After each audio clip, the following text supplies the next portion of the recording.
ભારતે 140 કરોડ જે ભારતીયો છે તેમની વાત માની અને પાકિસ્તાન પર એર સ્ટ્રાઇક કરવામાં આવી છે તેને લઈને મહત્વના જે સમાચાર મળી રહ્યા છે નજર કરીએ ભારતનું પાકિસ્તાન સામે ઓપરેશન સિંદૂર છે ભારતે આ ઓપરેશન થકી 24 મિસાઇલથી 9 આતંકવાદી અડ્ડાઓ ધ્વસ્ત કર્યા છે જેમાં 30ના મોતની જે સમાચાર છે સામે આવી રહ્યા છે ઓપરેશન આખી રાત જે વડાપ્રધાન નરેન્દ્ર મોદીએ મોનિટર કર્યું છે આ કાર્યવાહી પહેલગામ હુમલાના જવાબમાં કરવામાં આવી છે જે મહત્વના સમાચાર ભારતે પાકિસ્તાનની 8 જગ્યા પર એર સ્ટ્રાઇક કરી છે ભારતીય સેનાએ ઓપરેશન સિંદૂરને અંજામ આપ્યો છે તો મુઝફ્ફરાબાદ કોટલી સિયાલકોટ સહિત ઠેકાણા તબાહ કરવામાં આવ્યા હોવાના સમાચાર સામે આવી રહ્યા છે પહેલગામ હુમલાના 15 દિવસ પછી ભારતે પાકિસ્તાન અને પાકિસ્તાન અધિકૃત કાશ્મીર એટલે કે પીઓકેમાં 9 આતંકવાદી ઠેકાણાઓ પર હવાઈ હુમલા કર્યા છે હુમલામાં લશ્કરે તૈયબાના નેતા માર્યા ગયા હોવાના પણ સમાચાર મળી રહ્યા છે તો પીએમ મોદીની ઓપરેશન સિંદૂર પર બાજ નજર છે સતત વડાપ્રધાન નરેન્દ્ર મોદી આ જે ઓપરેશન છે તેને લઈને અપડેટ લઈ રહ્યા છે ભારતે એર સ્ટ્રાઇક કરી છે આ એ જ સ્થળો છે જ્યાંથી ભારત પર આતંકવાદી હુમલાઓનું આયોજન અને અમલ કરવામાં આવી રહ્યો હતો તો બહાવલપુરમાં હવાઈ હુમલા બાદ 30 લોકો માર્યા ગયા હોવાના પણ સમાચાર છે उसी दिन प्रधानमंत्री मोदी साहब ने कहा कि पाकिस्तान को मुंह तोड़ जवाब दिया जाएगा और रात को जो है पाकिस्तान को जवाब दिया गया ऑपरेशन संदूर के तहत आतंकवादियों को ढूंढ के मार के गिराया गया पाकिस्तान के अंदर आपने देखा होगा पूरी रात नहीं सोए और मैं सुबह का तकरीबन 3 बजे घर से निकला हूं और अपने लोगों को पता कर रहे हैं हर जगह जाके ताकि हमारे लोग सेफ रहें लेकिन लोगों को डरने की जरूरत नहीं है ये सरकार जो है मोदी सरकार है एक मजबूत हाथों के अंदर है और लोगों को हमेशा सेफ रखेगी देखिए काफी इंजरी आई है यहाँ पे एक हमारी माता है उनकी पूरी बाजू फ्रैक्चर हो गई है और एक और भाई है हमारे उनको भी लगी है यहाँ पे और बच्चे हैं बच्चे भी दहशत में हैं 5 लोग थे इस घर के अंदर और 5 लोगों को बाहर निकलने रास्ता नहीं है पूरा गेट पूरा मकान टूट गया उनको रास्ता भी नहीं है मैं आपके माध्यम से डिप्टी कमिश्नर जोरी से यही कहूंगा कि इनको कहीं ना कहीं रेड क्रॉस से जो है इनको मकान बना के दिया जाए ये गरीब लोग हैं यहाँ पे ये कोई पैसेदार लोग नहीं है ये दिहाड़ीदार मजदूर लोग हैं यहाँ पे और मैं यही डी साहब को अपील करता हूँ कि इनको कुछ ना कुछ रेड क्रॉस से दिया जाए तो जो सर्जिकल स्ट्राइक हुई है उसको लेके क्या करना है लोगों का अच्छा किया देखिए जिस तरीके से पाकिस्तान ने एक कायराना हरकत की थी उससे पूरा जम्मू डिवीजन देखा होगा वो तो हमेशा आतंकवाद के खिलाफ है पहली बार कश्मीर के अंदर कोई भी बच्चा कोई भी बहन कोई भी माँ वहां सोए नहीं सड़कों पे थे और पाकिस्तान के खिलाफ नारे मार रहे थे पहली बार जो है कश्मीर भी रोया है इस बार और लेकिन मैं आपको बताऊं उस दिन पूरा हिंदुस्तान रोया था और सर्जिकल स्ट्राइक तो होनी ही होनी थी ये आपको पहले ही पता है क्योंकि हिंदुस्तान जो है जब तक बदला नहीं लेगा वो पीछे नहीं हटता और आने वाले टाइम में ये तो एक टेलर था पिक्चर अभी बाकी है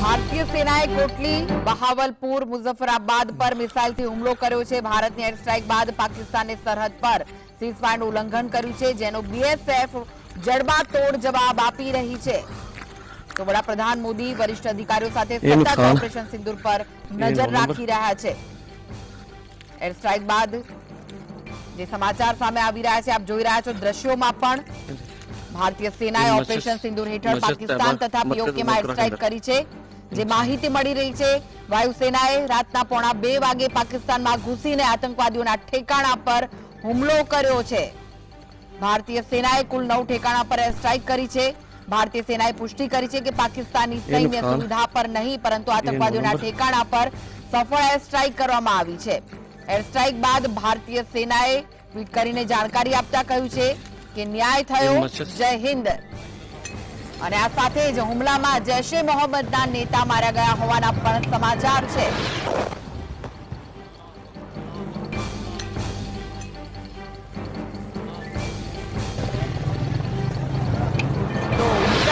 આપણી સાથે જોડાઈ ગયા છે હરેશ લિંબાચિયા જી આપનું સ્વાગત છે જે રીતની એર સ્ટ્રાઇક ભારતે કરી છે શું કહેવું છે આપનું કે પહેલગામમાં જે હુમલો થયો હતો તેનો જવાબ આપી રહી છે ભારતીય સેના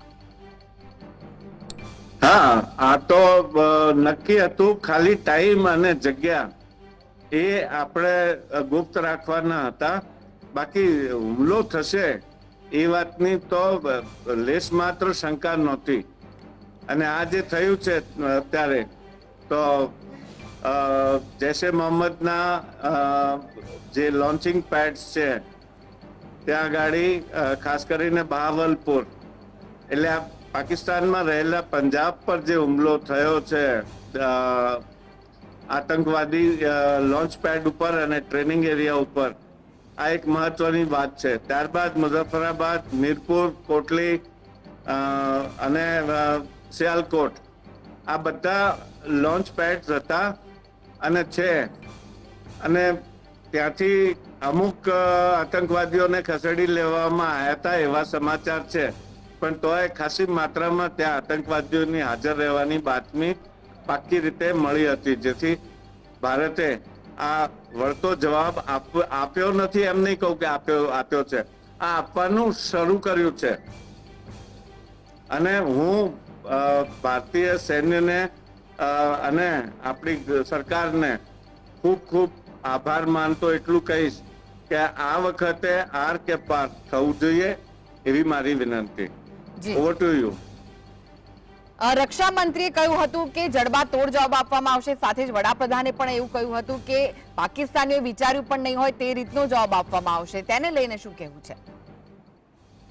એ સામાન્ય વાત છે કે તમે જોયું હશે કે છેલ્લા 2 અઠવાડિયાથી પાકિસ્તાન ફડફડતું હતું ને એક રીતે જોવા જઈએ તો તરફડતું હતું. કારણ કે આ દુસ્સાહસ જે કર્યું છે એનું પરિણામ એમને ખબર હતી. અને તમે વિચારો, જે આર્મી પાકિસ્તાન આર્મી એક પછી એક રાજીનામા આપવા માંડે અને એ સિનિયર ઓફિસર્સ, મેજર જનરલ રેન્કના 4 ઓફિસરોએ રાજીનામા આપી દીધા, બીજા ઓફિસરોએ પણ આપ્યા. અને સૈનિકોને જો એમને રિલીઝ કરવામાં ના આવ્યા હોય તો એ મેદાન એટલે એમની પોસ્ટ છોડી અને ભાગી ગયા. આટલી હદે પાકિસ્તાન ડરેલું હતું. એટલે આ તો નિશ્ચિત જ હતું કે જે રાજનાથસિંહજીએ અને માનનીય આપણા પ્રધાનમંત્રીજીએ જે એમને વાયદો કર્યો હતો કે જવાબ મળશે, તો જવાબ તો મિલ ગયા ભાઈ સાહેબ. હવે આગળ જોઈએ શું થાય છે. અને આ તોપમારો જે પાકિસ્તાને શરૂ કર્યો છે સરહદ પારથી, અને રજૌરીમાં અને પૂંછમાં સિવિલિયન્સ ઘાયલ થયા છે, આ એક બીજો કાયરતાપૂર્ણ હુમલો છે. કારણ કે આપણે તો માત્ર આતંકવાદી બેસિસ ઉપર હુમલો કર્યો ભારતે, જ્યારે પાકિસ્તાન નિરીહ સિવિલિયન વળી પાછા સિવિલિયન્સ ઉપર હુમલા કરીને એમની ખુવારી કરવાનું વિચારી રહ્યું છે. આ એક બહુ જ આંતરરાષ્ટ્રીય સ્તરે જોવા જઈએ અને આંતરરાષ્ટ્રીય સમુદાય પણ આને વખોડી કાઢશે. આ ખોટું છે. તોપમારો તમે ગામ શહેર ઉપર શા માટે કરો છો? આર્મી ઉપર કરો ને, અમારા બેસિસ ઉપર કરો, જવાબ આપીશું. જી, આજની જો વાત કરીએ તો આજે દેશના 259 અને ગુજરાતની 19 જગ્યા પર મોક ડ્રીલનું આયોજન કરવામાં આવ્યું છે. તો શું હવે આપણે પણ આની તૈયારી કરી રહ્યા છે? આપણે પણ હવે તૈયાર રહેવું પડશે વળતા હુમલા માટે? આપણે જૂની કહેવત છે અને બધાને ખબર હોવી જોઈએ કે પાણી પહેલા પાળ બાંધી લઈએ. હુમલો થાય કે ના થાય, હું તમને એક વાતની જાણ કરી દઉં કે અત્યાર સુધી ગુજરાત ઉપર કચ્છને અને જામનગરને જતું કરીએ તો છેલ્લા 400 વર્ષમાં કોઈ વિદેશી ડાયરેક્ટ હુમલો નથી થયો. આતંકવાદીઓએ કર્યા છે હુમલા, એવું માનું છું. એટલે પણ આપણે સાવધાન રહેવું પડશે, સજાગ રહેવું પડશે. અને આ જે મોક ડ્રીલ કે છે, સિવિલ ડિફેન્સના લોકો આવે, આપણને ગાઈડ કરે, તો કોઈ પણ આને લાઇટલી ના લે એવી મારી દર્શક મિત્રોને વિનંતી. આને બહુ જ ગંભીરતાથી લેવાની જરૂર છે, જેથી આપણા કોઈ પણ એરિયામાં જાનમાલની ખુવારી ન થાય અને એ આ બધું સલામત રહે. એટલે આ જે મોક ડ્રીલ છે એ બહુ જરૂરી છે. અને ખાસ કરીને અંધારપટનું જે ડિસિપ્લિન છે, આજ સાંજે તો અડધા કલાક પૂરતું જ થવાનું છે, પણ જ્યારે પણ જો એર રેડનું સાયરન વાગે તો ઘરની તમામ એવી લાઇટો બંધ કરવી જરૂરી છે જેની રોશની બહાર દેખાય. અને બને તો કાચના જે પેનલો છે બારીઓ ઉપર, બારણાઓ ઉપર, ત્યાં કાળો કાગળ લગાવી અને રોશનીને બહાર જતી રોકી શકાય. સાથે સાથે મીણબત્તી અથવા દીવા અથવા લાલટેન, આપણે ફાનસ કહીએ છીએ, એ તૈયારી રાખવી પડે, જેથી સંપૂર્ણ અંધારપટમાં પરિવાર કદાચ કોઈ લોકોને એ જાતનો ડર હોય તો અંધારામાં ન રહી શકતા હોય તો એની પૂર્વ તૈયારી કરી લે. સાથે સાથે એ ઇમરજન્સી કિટ પણ તૈયાર રાખે, જેમાં સૌથી બેસિક છે ફર્સ્ટ એડ કિટ. ત્યારબાદ ઘરમાં જો કોઈ ક્રોનિક રોગથી પીડાતા હોય તો એમના માટે દવાઓનો બંદોબસ્ત હોવો જોઈએ પૂરતી માત્રામાં. એ સિવાય જરૂરી ડોક્યુમેન્ટ્સ ને આ બધું એક બેગમાં રાખી અને તૈયાર રાખવું જોઈએ, જેથી એર ડિફેન્સની જ્યારે સાયરન વાગે હવાઈ હુમલાની, તો આપણે જ્યારે એ સુરક્ષિત જગ્યાએ લઈ જવામાં આવતા હોઈએ તો આ બેગ આપણે સાથે રાખીએ અને વધારે નુકસાન થતું એને રોકી શકીએ, એવી મારી વિનંતી. હરીશજી, પહેલગામ હુમલા પછી ભારતે પાકિસ્તાન વિરુદ્ધ ઘણા આકરા પગલાઓ ભર્યા હતા, જેમ કે પાકિસ્તાનના જે રાજદ્વારી છે, નાગરિકો છે, તેમને ઇન્ડિયા છોડવા માટે કહી દીધું, આ સાથે જ પાણી બંધ કરી દીધું અને બીજા એવા મહત્વપૂર્ણ પગલાઓ ભરવામાં આવ્યા. પરંતુ એર સ્ટ્રાઇક જે કરી છે, એર સ્ટ્રાઇક કરવાનો જે નિર્ણય છે, કેટલો યોગ્ય છે અને સમય સૂચક છે? આની યોગ્યતા અને અયોગ્યતા વિશે હું નહીં કહું, કારણ કે સરકારનો જે નિર્ણય છે એ હંમેશા યોગ્ય જ ગણે એવી મારી વિનંતી છે બધા નાગરિકોને. એટલે એને હું અયોગ્ય નહીં કહું. અને એમણે પાકિસ્તાની જનતા ઉપર અથવા પાકિસ્તાનના આર્મ ફોર્સીસ ઉપર, એમના સૈન્ય ઉપર હુમલો નથી કર્યો. એમણે માત્ર લોન્ચ પેડ્સ, જે 40થી વધારે લોન્ચ પેડ્સ ત્યાં સક્રિય છે પાકિસ્તાનમાં, એમાંથી મુખ્ય 9 એવા આલ્ફા ગ્રેડના લોન્ચ પેડ્સ પર ભારતના મિસાઇલ હુમલા થયા છે. એટલે એ ખાલી યોગ્ય જ નહીં, એ તો બહુ સરાહનીય છે, બહુ સરાહનીય છે. જી, જો વાત કરીએ તો જ્યારે આ હુમલો થયો પહેલગામ પર અને ત્યારબાદ જે અમેરિકાના રાષ્ટ્રપતિ છે ટ્રમ્પ, તેમણે પણ ભારત સાથે વાત કરી હતી, રશિયાએ પણ ભારત સાથે વાત કરી હતી, ત્યારે આજે સૈન્ય કાર્યવાહી કરવામાં આવી છે, ત્યારે આંતરરાષ્ટ્રીય છબી પર શું અસર થઈ શકે છે ભારતની? આંતરરાષ્ટ્રીય છબી પર આપણું પગલું જાયઝ છે. અને એક વાત તમને હું કહી દઉં કે આપણી લડાઈઓ આપણે જ લડવી પડશે. લોકો ખાલી મોરલ સપોર્ટ આપે અને આપણી ખુવારી થાય તો સાંત્વના આપી શકે. યુદ્ધ તો આપણે જ કરવું પડશે અને નિશ્ચિત જીતવું પડશે. એટલે જેને આપણે કહીએ કે ભગવદ્ ગીતામાંથી લઈએ તો યુદ્ધાય કૃત નિશ્ચય, અને સદાય વિજયી રહીએ એવી કામના કરું છું. સાથે સાથે આંતરરાષ્ટ્રીય છબી, સાહેબ અહીંયા આપણે જોવા જઈએ તો લોકોની યાદદાસ્ત બહુ કમજોર છે. લોકો પહેલા કહેતા હતા કે રશિયાએ નાના યુક્રેન ઉપર હુમલો કરી દીધો. આ જ્યારે એમને ખબર પડી કે બીજા 26 દેશો યુક્રેનને સાથ આપી રહ્યા છે, તો આખા વિશ્વ સમુદાયનું મંતવ્ય જ બદલાઈ ગયું. એવી જ રીતે ઇઝરાયેલ એકી સાથે 6 દુશ્મન સાથે ઝઝૂમી રહ્યું છે એકલું. લોકો એને વખોડી કાઢ્યા છે, પણ હવે એમના મંતવ્ય બદલાતા હોય એવું લાગે છે. એટલે આંતરરાષ્ટ્રીય મંતવ્યનો જ્યાં સુધી પ્રશ્ન છે, એ તો પરમ દિવસની જે મીટિંગ થઈ હતી સંયુક્ત રાષ્ટ્રસંઘમાં, એના ઉપરથી સાફ લાગે છે કે કોઈ આ યુદ્ધની તરફેણમાં નથી અને આપણે યુદ્ધમાં નથી ઉતર્યા. આપણે તો માત્ર આતંકવાદીઓ વિરુદ્ધ યુદ્ધ રાખ્યું છે, આદર્યું નથી. આપણું યુદ્ધ તો 1990 થી ચાલતું જ આવે છે આતંકવાદીઓ વિરુદ્ધ. તો આને રાખ્યું છે ઓવર. જી, હરેશજી, જે રીતના જો વાત કરીએ તો આ પહેલા પણ જ્યારે ભારતે એર સ્ટ્રાઇક કરી હતી તો ઉરી એટેક પછી એર સ્ટ્રાઇક થઈ હતી કે જે આતંકવાદીઓના ઠેકાણા હતા ત્યાં એર સ્ટ્રાઇક કરવામાં આવી હતી, અને હવે પણ જે પાકિસ્તાનમાં ભલે હોય કે પછી પીઓકેમાં હોય, ત્યાં પણ જે આતંકવાદીઓના ઠેકાણા છે ત્યાં જ એર સ્ટ્રાઇક કરવામાં આવી છે. ના, એ જ હું કહેવા માંગતો હતો આપને કે આપણે એમના કોઈ સૈન્ય ઠેકાણા ઉપર કે કોઈ સિવિલિયન્સ ઉપર હુમલો નથી કર્યો. આપણે માત્ર આતંકવાદીઓના જે લોન્ચ પેડ છે, જે ટ્રેનિંગ એરિયાસ છે, એના ઉપર હુમલો કર્યો છે. જે આપણો હક છે, એમાં આપણે આંતરરાષ્ટ્રીય સમુદાયનો કોઈ વોટ કે સહમતિ કે સમર્થન લેવાની કોઈ આવશ્યકતા નથી. જી, તો જે રીતની એર સ્ટ્રાઇક કરવામાં આવી છે, હવે આપણે શું ધ્યાન રાખવું પડશે? શું લાગી રહ્યું છે? શું પાકિસ્તાન શાંત બેસી રહેશે ખરું?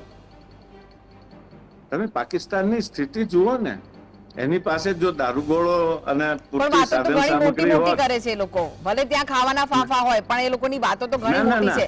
આપણે જે પરીક્ષણો કર્યા મિસાઇલના હોય કે પછી આપણે જે ફાઇટર પ્લેનો આપણા ઉડાવ્યા, એ પછી સામે એ લોકોએ પણ એ જ વસ્તુ કરી બતાવી છે. ના ના ના ના ના, એ આપણે સંસાધનો જોવા જોઈએ. પાકિસ્તાન પાસે શું છે અત્યારે? આ ગયા અઠવાડિયે $40 કરોડ જે સામરિક સહાય અમેરિકા તરફથી એને મળી છે એ છે. એના સિવાય એની પાસે તો અઠવાડિયું ચાલે એટલો એ શસ્ત્ર સરંજામ નથી. એટલે પાકિસ્તાન જો એવું હોત તો એને ડાયરેક્ટ હુમલો ના કર્યો હોત. 1990 થી અત્યાર સુધીમાં એ મંડ્યું છે ખાલી ઇનડાયરેક્ટલી આતંકવાદીઓને મોકલીને ચમકલા અને વારદાતો કરાવે છે.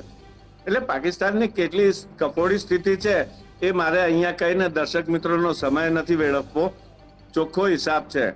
Pakistan has no capability. એની પાસે કોઈ એટલી શક્તિ નથી કે ભારતનો સામનો કરી શકે. અને જો કરી શકતું હોત તો છેલ્લા 15 દિવસથી આપણે સાંભળીએ છીએ 4 મિનિસ્ટરો પાકિસ્તાનના MP એમણે ચોખ્ખું ટીવી મીડિયા ઉપર કહ્યું છે કે જો ભારત હુમલો કરશે તો અમે પાકિસ્તાન છોડી અને ઇંગ્લેન્ડ જતા રહીશું. અને એક મિનિસ્ટરે એટલે સુધી કહ્યું કે હમ નહીં રહેંગે તો કોઈ નહીં રહેગા. એટલે કે ઇનડાયરેક્ટલી આપણને એ અણુ ધડાકાની ધમકી એમના વિદેશ મંત્રી એ આપતા હતા. હવે જ્યારે આટલી હદે માણસ આવી જાય તો આપણે એના સંસાધનોનો અંદાજો કઈ PhD કરવાની જરૂર નથી કે કોઈ જાતનું એમાં જ્યોતિષ કે એવું જ્ઞાન વાપરવાની જરૂર નથી. આ તો સામરિક જ્ઞાન છે ચોખ્ખું. એની પાસે કોઈ કેપેબિલિટી નથી. તોપ મારો કરશે બહુ તો. બાકી જો એક પણ એનું લડાયક વિમાન અહીંયા આવ્યું આમે એની પાસે બધા ભંગાર હથિયારો છે. એટલે વિમાન જો કોઈ આવ્યું ને તો એને કમસે કમ આપણા ભારતના સૈનિકોને એટલી ટાર્ગેટ પ્રેક્ટિસ તો મળી જશે કે એ પ્લેનને ઉડાવી દે અને એ ડિફેન્સને સાબિત કરે કે હા અમે પણ છીએ. Over to you. જી, અત્યારની પરિસ્થિતિ જોતા, જે રીતે ભારતે એર સ્ટ્રાઇક કરી છે, અત્યારની પરિસ્થિતિ જોતા શું લાગી રહ્યું છે કે પાકિસ્તાન તરફથી કોઈ કાર્યવાહી થશે? કારણ કે બોર્ડર પર છે તે સીઝફાયરનું ઉલ્લંઘન તો પાકિસ્તાન સતત આટલા દિવસોથી કરી રહ્યું છે, જ્યારથી પહેલગામ હુમલો થયો છે અને ત્યારબાદની જે પરિસ્થિતિ પ્રવર્તી રહી છે. તમે જુઓ, પહેલી વાત તો પાકિસ્તાને નકાર્યું છે કે પાકિસ્તાન આ હુમલા પાછળ હતું. પહેલગામ હુમલો બાયસરણમાં જે થયો છે એટલે એ નકારાત્મક વ્યૂહ એને અપનાવી લીધો છે અને ઉપરથી કહે છે કે ભારત એને બહાનું બનાવીને અમારા ઉપર, એટલે એ આંતરરાષ્ટ્રીય સમુદાયમાં ગરીબડું દેખાવાનો પ્રયાસ કરે છે. એ એમના પરમ દિવસના જે વક્તા હતા સંયુક્ત રાષ્ટ્ર સંઘમાં, એમની વાત પરથી જ ખ્યાલ આવી જાય છે કે હવે એ લોકો બહુ ડરેલી સ્થિતિમાં છે. અને હવે પાકિસ્તાન શું કરશે એ તમે 2 વખત મને પૂછ્યું, મેં તમને કહ્યું કે એ તોપ મારા સિવાય બીજું કશું કરી શકે એમ નથી. હાલ પૂરતું જમ્મુ એન્ડ કાશ્મીરની ફ્રન્ટ ખુલ્લી છે. જો ભૂલથી એણે રાજસ્થાનની ફ્રન્ટ ખોલવાનો પ્રયાસ કર્યો તો એનું આવી બન્યું સમજી લો. એટલે એવું ન કહી શકાય કે પાકિસ્તાન હુમલો કરશે કે નહીં કરે, તે તો હવે સમય બતાવશે. પરંતુ ભારતે તો એર સ્ટ્રાઇક કરી દીધી છે, ત્યારે ભારતીયોમાં પણ હાલમાં તો ઉત્સાહ હશે. કારણ કે આજે પણ જે મોક ડ્રીલ થવાની છે તેને લઈને તો ઉત્સાહ જોવા મળી જ રહ્યો હતો, જે જગ્યાએ મોક ડ્રીલ થવાની હતી ત્યારે. અને હવે આ હુમલો થયો છે, એર સ્ટ્રાઇક કરવામાં આવી છે ભારત તરફથી. ત્યારે જો આપણે આપણા પાડોશીઓની વાત કરીએ, ચીનની વાત કરીએ, બાંગ્લાદેશની વાત કરીએ કે પાકિસ્તાન તો આપણી વિરુદ્ધ છે જ, પરંતુ જે બીજા 2 છે તેમના તરફથી પણ શું લાગી રહ્યું છે? આપણે શું થઈ શકે છે એમ કે તેઓ શું પાકિસ્તાનને સપોર્ટ કરશે કે પછી ઇન્ડિયા તરફ? કારણ કે અમેરિકા અને રશિયાએ તો આપણને કહ્યું જ છે. અમેરિકા અને રશિયાએ આપણને કહ્યું જ છે ને, માત્ર લડવાનું તો આપણે છે. હવે અત્યારે તમે જુઓ તો લગભગ 2 લાખ આપણું સૈન્ય ચીનની સીમા સામે ડિપ્લોયડ કરેલું છે. એટલે ચીન જો હિલચાલ વધારશે તો આપણે ત્યાં એડિશનલ વધારાનું કોઈ લશ્કર મોકલવાની આવશ્યકતા નથી.